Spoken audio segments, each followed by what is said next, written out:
হযরত সুলাইমান আলাইহিস সালামের হিকমতপূর্ণ বিচার।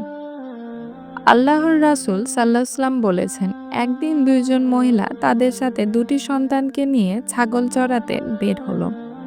হঠাৎ একটি বাঘ এসে তাদের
থেকে সমান অর্ধেক করে কেটে দুজনকে ভাগ করে দেই।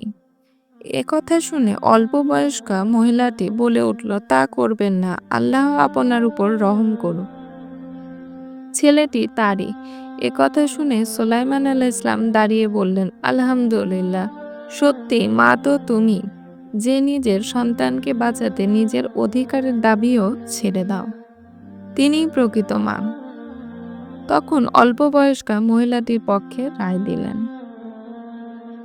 ধন্যবাদ ভিডিওটি দেখার জন্য। আমাদের পরবর্তী ভিডিও পেতে আমাদের চ্যানেলটি সাবস্ক্রাইব করুন এবং পাশে থাকা বেল আইকনটি প্রেস করুন। আসসালামু আলাইকুম সবাইকে।